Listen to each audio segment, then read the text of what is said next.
মায়ের হাতের সেই হলুদ চাউমিন যা আমরা ছোটোবেলায় স্কুলে নিয়ে যেতাম, সেই রেসিপি আজকে তোমাদের সঙ্গে ছোট্ট করে শেয়ার করছি। প্রথমে যে কটা চাউমিন আমার লাগবে সেটুকু নিয়ে নিলাম। এবার চাউমিনগুলোকে ভালো করে ছোট ছোট টুকরো করে কেটে নিলাম। আমি অবশ্য খুব ছোট করিনি, একটু মাঝারি করে কেটেছি, যাতে একটু লম্বা লম্বা থাকে, দেখতে বা খেতে মজা লাগে। আর খুব সামান্য উপকরণ নিয়েছি, পেঁয়াজ আর আলু ভাজার মতো খুব সরু সরু করে কেটেছি। এদিকে গ্যাসের ওপরে একটা বড় পাত্র বসিয়ে জল আর লবণ দিয়ে ফুটতে দিয়ে তার মধ্যে দিয়ে দিয়েছি চাউমিনগুলো। 80% সিদ্ধ হওয়ার সঙ্গে সঙ্গে কিন্তু নামিয়ে নিতে হবে, যেন চিপচিপ হয়ে লেগে না যায়। এবার ভালো করে জলটা ঝরিয়ে নিয়ে একবার দুবার ধুয়ে নিতে হবে। তারপরে যেন লেগে না যায় একে অন্যের সঙ্গে, সেই জন্য একটু সাদা তেল ভালো করে মাখিয়ে নিচ্ছি। এবার কড়াইয়ে সর্ষের তেল গরম করে তার মধ্যে প্রয়োজন মতো একটু হলুদ দিয়ে নিচ্ছি। তারপরে যে আলুগুলো টুকরো টুকরো করে কেটে রেখেছিলাম সেগুলো দিয়ে একটু লবণ দিয়ে নিচ্ছি, আর 3টে মতো কাঁচা লঙ্কা ফাটিয়ে ফাটিয়ে দিয়ে নিচ্ছি। তোমরা তোমাদের ইচ্ছা মতো বা স্বাদ মতো কাঁচা লঙ্কা ব্যবহার করতে পারো। নাড়াচাড়া করতে করতে আমি এর মধ্যে আবার পেঁয়াজগুলো দিয়ে ভালো করে ভাজা ভাজা করে নেব।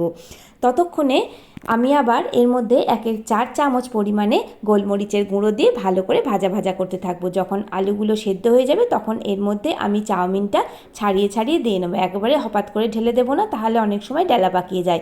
এরপর আর কিছুই কাজ নেই, শুধু মেশাতে হবে আর মেশাতে হবে। চাউমিন যে নানা রকম করে রান্না করা হয়, আমাদের ছোটোবেলায় তো ধারণা ছিল না, কত উপকরণ তো পাওয়াই যেত না। তাই খুব সাধারণভাবে আমাদের মায়েরা এইভাবে হলুদ চাউমিন করে দিত, আর আমরা সেটা টিফিনে খুব মজা করে দিতাম। যাই হোক, এখানে চাউমিনটার রঙটা একটু গাঢ় করার জন্য একটু হলুদ, আবার 1/4 চা চামচ পরিমাণে আমি গোলমরিচের গুঁড়ো দিয়ে দিলাম। এবার সমস্ত উপকরণগুলো চাউমিনের সঙ্গে ভালো করে মিশে গেলে এর মধ্যে দেখে নিতে হবে যে লবণ ঠিক আছে কিনা, যদি লাগে সেটা দিয়ে দিতে হবে। আর একদম শেষে আমার মা এর মধ্যে একটা টুইস্ট দিত, এর মধ্যে একটু টমেটো সস মিশিয়ে দিত। তবে সস না থাকলে টমেটোটা একটু গ্রেট করে নিয়ে একটু চিনি দিয়ে দিত, তাহলে স্বাদটা প্রায় টমেটো সসের মতোই আসতো। আর আমার এটা হোমমেড টমেটো সস।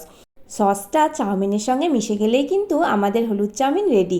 অবশ্যই বানিয়ে খেয়ে ছোটোবেলার কথা মনে পড়বে। আর একটু পরে খাবো মনে করলে একটু জলের ছিটা দিয়ে ঢাকা চাপা দিয়ে রেখো, তাহলে কিন্তু একদম তাজা থাকবে, শুকিয়ে যাবে না। ভালো লাগলে রেসিপি অবশ্যই লাইক দিও।